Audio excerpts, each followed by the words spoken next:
the auction for you, and then advertising and all other legal costs. What are allowable costs? Of course, the allowable cost will be the original cost of the acquisition. How much did I pay for? I'm selling a house for 100,000, but what was the original cost of the house? 30,000, 40,000. That's the cost. Incidental cost of acquisition is the fees, the legal fees, and everything else that I have incurred for the acquisition. And capital expenditure incurred in enhancing the asset. So I bought a property 20 years ago. I spent another 10 or 20,000 just to improve the property, because if you don't spend, then it'll go into disrepair or start to dilapidate, so nobody wants to buy it. So that is also considered as an allowable cost. And other enhancement expenditures like cost of repairs and maintenance, insurance costs of your building, even painting needs insurance costs in case of fire, in case it gets stolen, yeah, and any expenditure deductible from trading profit, and any expenditure met by public funds, for example, government grants, where the government gives part of the grant, yeah, to for capital expenditure and for some of the purchases of certain assets. So if you just quickly look at this very simple example, yeah, on page 196, Joanne bought a piece of land as an investment for 20,000. Legal cost was £250. She spent 2,000 on installing drainage pipes on the land, which enhanced its value. She sold the land for 35,000. She incurred estate agency fees of 700 and legal costs of 500. Calculate her gain. So all you need to do is, if you know what the pro forma is, just slot in the figures into the right description. Proceeds of sale, we know it's 35,000 because it's stated she sold it for 35,000. What are the costs of disposal? Estate agency fees and legal costs. Yeah, so that's 1,002. Then you have your net proceeds of 33,800. What are the other incidental costs? Original costs of the purchase of the land, 20,000, plus the legal costs of 250, and then she did some enhancement in the valuation of the property, or enhancement to the assets of 2,000. So that gives you a gain of 11,550. Okay. Hope that it's quite easy to follow. Yeah. Usually in exam questions, that's how it is. It's a simple question like this. Yeah. So it's like 3 marks or 3 to 5 marks by just slotting the figures in the right place. Yeah. Now, for individuals as opposed to companies, which is a slight difference, individuals are entitled to an annual exemption by an annual exempt amount. Yeah. So for the purpose of this textbook, if you look at the tax tables, the individuals are entitled to £11,700 exemption. Yeah. This annual amount is deducted from the chargeable gains. Balance is the taxable gain. And the capital losses, these are set off against gains of the same year, and any other excess are carried forward. And brought forward losses are offset to reduce the net gains down to the amount of the annual exempt amount. So what does that mean? If you look at the example previously, there's a gain of 11,550. They're entitled to an annual exemption of 11,700. So in this example, because the person has got an annual allowance of more than their gain, they will not be subjected to any capital gains tax. Yeah, the annual exempt reduces the gain by the amount of annual exempt that has been given to them in any given tax year. Okay. What else is there?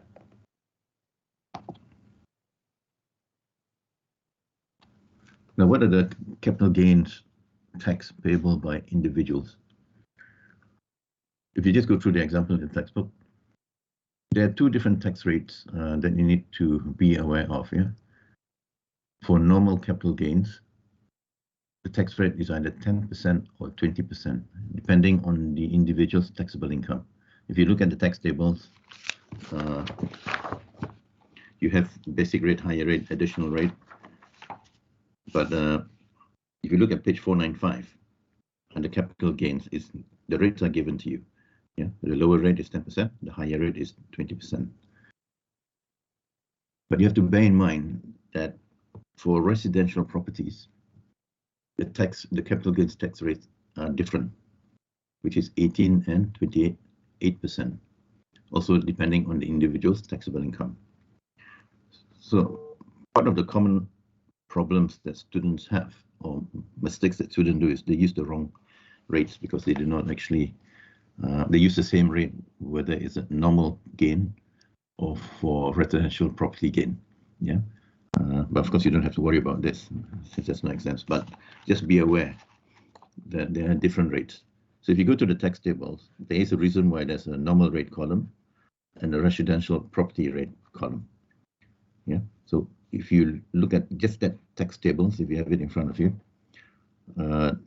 there's normal residential properties, annual exempt amount of 11,700.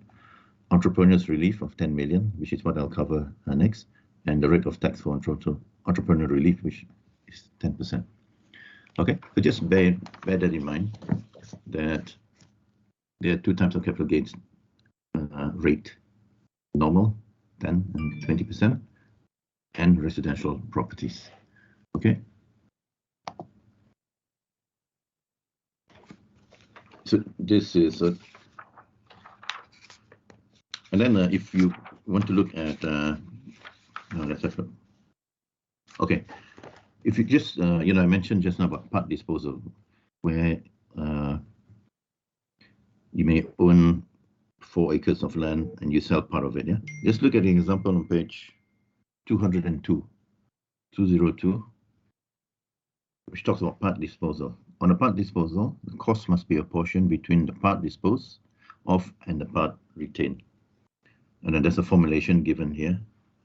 If I'm not mistaken, this formulation is actually given in the tax table, but it's basically the value of the part disposed of divided by the value of the part disposed of plus the market value. So if you just go through this example, Headley owns 4 hectares plot of land, which cost him 150,000 originally. Yeah? He sold 1 hectare for 60,000. The incidental cost is 3,000. The market value of the 3 hectares remaining is estimated to be 180,000. So he sold 1 hectare for 60,000, and the remaining 3 hectares has been valued at 180,000. What is the gain on the sale of 1 hectare? So the amount of cost attributed to the part disposal, or the 60,000, is per the formulation, 60 divided by 60 plus 180 times 150,000, which by coincidence happens to be 25%, gives you 37,500. So then again, you do the same formulation. Proceeds, what is the proceeds of sale? 60,000. Disposal costs, incidental cost stated 3,000. So your net proceed is 57,000. What is the cost associated with that 1 hectare? 37,500. And his gain is 19,500. Okay, and then if he's entitled to annual exempt allowance, 11,800, then you reduce that by that amount. That his tax will be, depending on which his tax rate is, depending on his other income, it's either 10 or 20%. Plot of land is not residential property. Yeah. So then you only tax at that either 10 or 20%. Okay. So next, the next topic is actually, which chapter is it?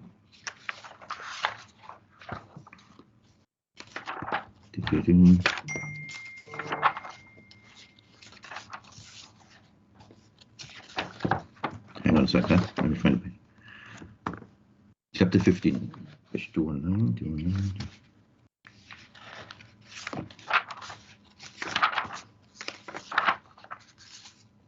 Okay, this is quite a short, very short chapter, but in exams, this question always comes out, especially the one on page 222, I think. Yeah, because it just demonstrates whether you understand what business relief is. So business relief is entrepreneur's relief applies on the disposal of a business and certain trading shares. Gains on assets qualifying for relief are taxed at 10%. Yeah. So specifically for business relief, the tax rate is only 10%. So entrepreneur's relief is available where there's a material disposal of a business asset. Yeah. A material means something significant. So this could be a disposal of the whole or part of a business which is owned by the individual throughout the period of 1 year, ending with the date of disposal. So during that year, I have a significant shareholding in the company which I have disposed of.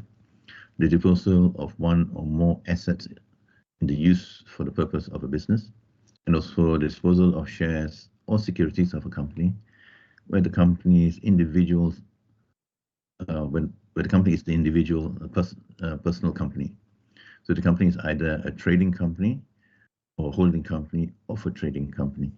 Yeah. So you have a holding company and then a subsidiary company below.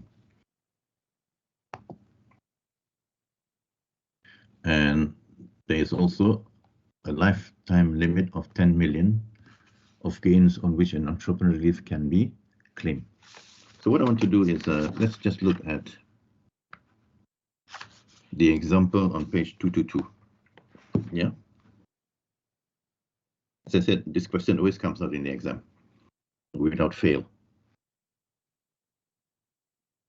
So just to demonstrate how the business relief works, and you only get a one-time relief of 10 million. Yeah. So Maureen sells shareholding in January 2019, and she has realized a gain of 9.3 million. The conditions for entrepreneur's relief are satisfied for this disposal, and she makes a claim for the relief to apply. She already has made a claim for entrepreneur relief in an earlier tax year in respect of gains totaling 900,000. Okay, so she has made a gain of 9.3 million, but she has already claimed in the past 900,000. She's made an allowable loss of 20,000 on an asset not qualifying for entrepreneur's relief. Her taxable income for 2018 is 200,000. Yeah, so that means she's in a higher tax rate. Calculate the capital gains tax payable by Maureen. So we'll just go through one by one. It might sound confusing now, but it's okay. Yeah, just work through the example. Gains qualifying for entrepreneur's relief. You get a lifetime of 10 million. She's already used 900,000. So the balance is 9.1 million. And they'll be taxed at 10%. Yeah. Gains not qualifying for entrepreneur's relief. So she has 9.3 million. She's already used 9.1 million.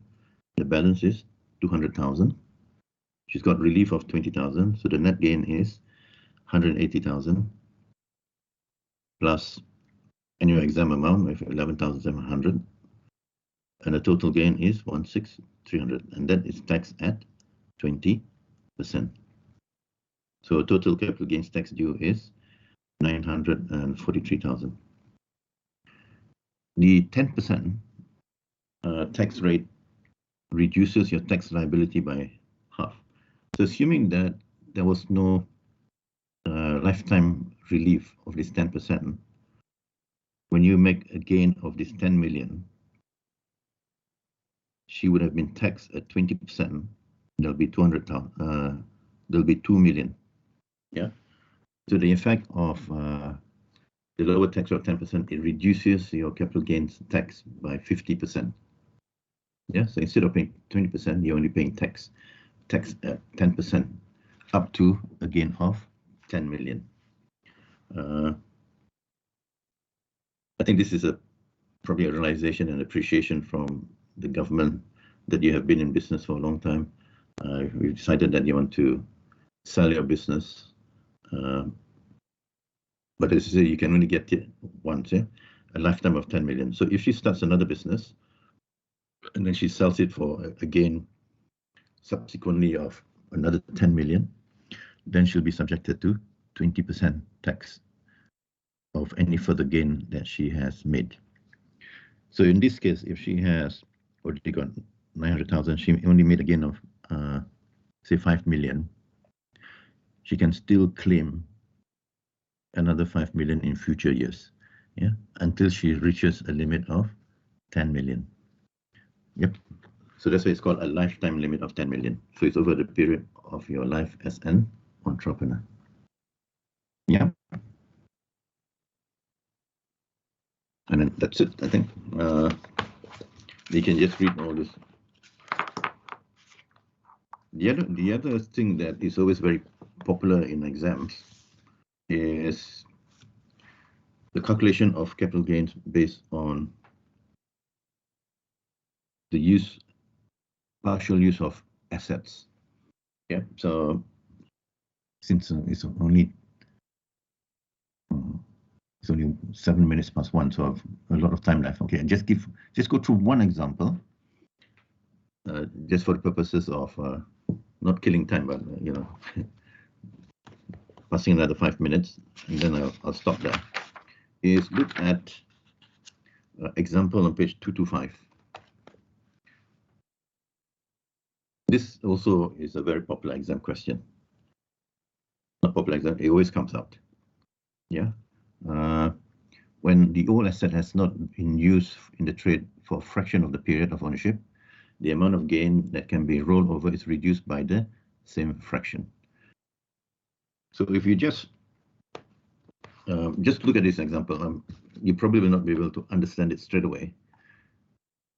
But what you need to do is you need to split the gain between non-business and business. Yeah, and then what has been invested and reinvested. So John bought a factory for 150,000 for the use in his business. From 11th of Jan 2015, he let the factory out for a period of 2 years. He then used the factory for his own business again until he sold it on 10th July for 225,000. On 13th of January 2019, he purchased another factory for use in his business. The second factory cost 100,000. Calculate the gain on the sale of the first factory and the base cost of the second factory. So we just quickly look through at this example. You need to split the business between what is non-business and business. The non-business is a period where he rented out the factory, yeah, for a period of 2 years. So in total, I think that's 54 months. So the proceeds of sale will be split between the two, non-business and business, which is 225,000 divided by 54 months times 24 months for non-business and 30 months for the business. Less cost, okay, in the same proportion. The cost is 150,000. Then you have your gain of 3333 and 41,667. And the rollover relief is, oops.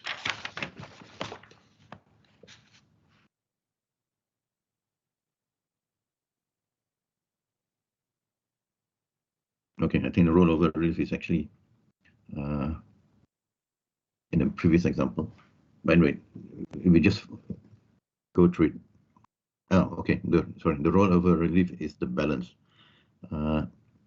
of the proceeds not reinvested. If you look at working example 2, proceeds in the business element is 125,000. The cost of new factory is 100,000. So the amount not reinvested will be 25,000. So I received 125,000 for my business. I bought a second factory now at a cost of 100,000. So I have 25,000 that has not been used. Yeah. So 25,000 is my gain. So if you look on the business side, the balance of 1667 is our rollover relief. So what rollover relief does is it reduces your base cost of your second factory. In other words, that when you sell the factory in subsequent years, your cost is not 100,000, but 83,333.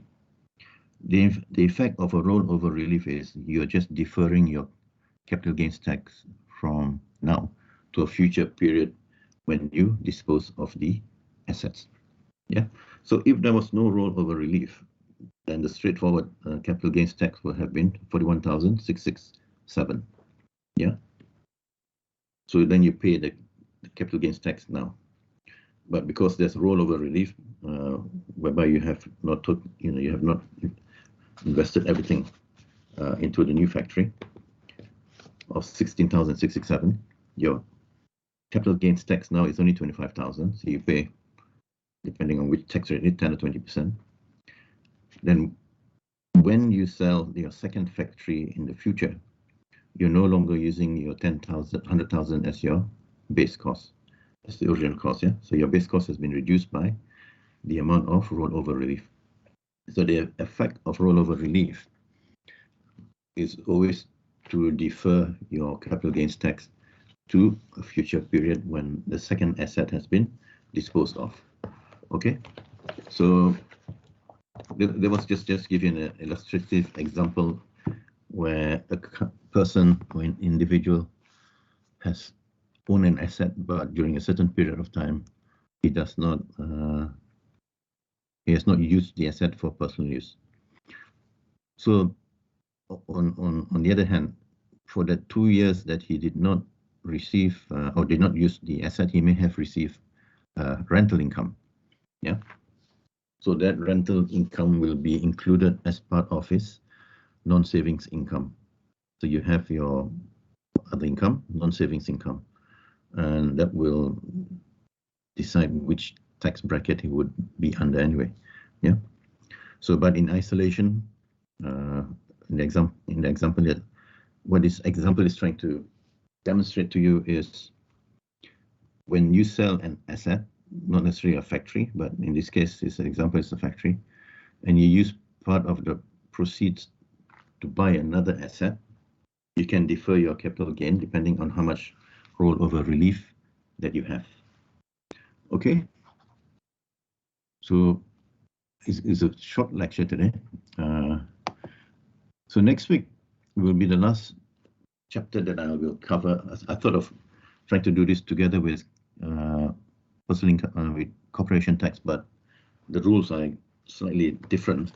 So as not to confuse, I will just do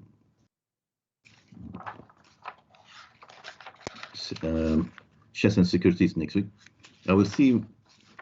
I may, because it's quite a short chapter, what I may do is I want to try and finish all my lectures within the next, maybe no more than 3 more lectures, yeah. Because the rest of it is going to be quite straightforward now. And as I said, next week is going to be shares and securities. I may start a little bit on corporation tax, because the first chapter on corporation tax is quite similar to the chapter on computing tradable income for personal income tax. Yeah, so it's just maybe just to refresh on personal income tax, but then adjust it for how it would look under corporation tax. Okay, so that's it for today. I have another seminar to attend shortly, but I think so the rest of I think there's only 4 more topics left, and then we are done. Okay. Any questions? Any questions on the assignment? No questions, sir. Okay. And on the assignment, I've had some questions asked as well. You know, do you have to have 4 in a group? Can you do it individually? To be honest, I'm quite flexible. If you want to do it individually, you can do it individually. You want to do it as a group, You can do it as a group from up to 2 to 4 persons in your group. Yeah, make it as flexible as possible. Sometimes when you do it as a group, although the topic is quite generic, but I think if you do it as a group and you split your task, you might be able to cover the topic in more in depth, especially with the issues of COVID. And this was a similar assignment that I gave students last year, but I added a little paragraph to this. So I've removed last year's assignment from the canvas so that you don't look at last year. But this year there's a slight addition statement there. And because last year when the assignment was done, COVID just started 6 months in Brunei, but now it's already coming to 2 years.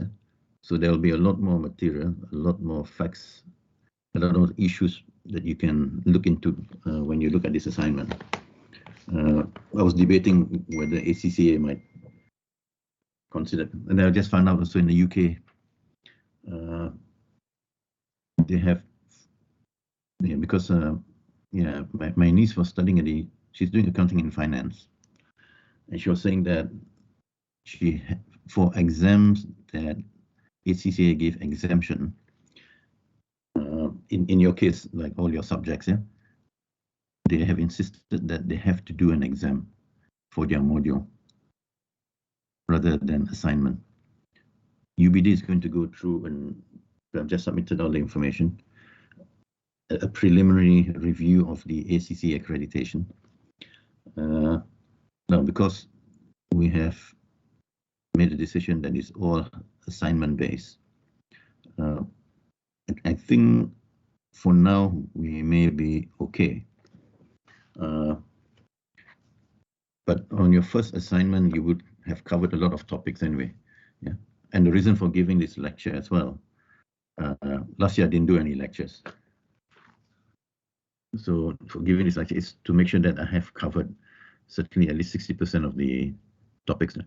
And it will help you in case you decide to do advanced taxation. Help you a little bit. Yeah, it cannot help you fully. So I was a bit surprised when my niece mentioned to me that, ACCA has insisted we must sit exams, financial reporting, financial accounting, and a few other papers to ensure that the exemption is given.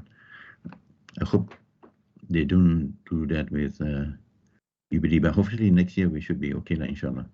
A year from now, I think we can go back to exams. But if anything, send me an email. Now, the only problem is because I'm traveling a lot. I may not read my email regularly. So if you've sent me something, send me a WhatsApp. Please note that I've already sent you a draft of my assignment. So at least that prompts me to look at your email and send it to my private email address. If my UBD address I only access when I have access to my laptop. But if you send it to my private email, then I can actually read it on my phone. Yeah. So I think that's it for now. Yeah. I mean, if anything, just privately message me if you have any individual issues that you want to discuss. There are a few assignments coming in already, so that's good. Keep them coming. We've still got a month to go anyway, but at least that you're spending more time at home, I think you should have more time to not only look at my assignment, but all your other subjects as well. Okay, so that's it. You can relax now, have your lunch, unless you're eating lunch now. Then I'll speak to you again next week, okay, on the chapter for shares and securities.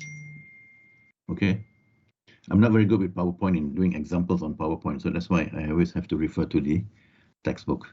I think it's easier to refer to the textbook because especially the shares and securities, it does explain to you the step-by-step of how you do the matching when you want to calculate the gain or loss on the disposal of shares and securities. Okay, so hopefully you understand this chapter. Okay, so that's it really. Okay. Take care. Stay safe. Thank you, sir. Okay, you're welcome. Thank you, sir.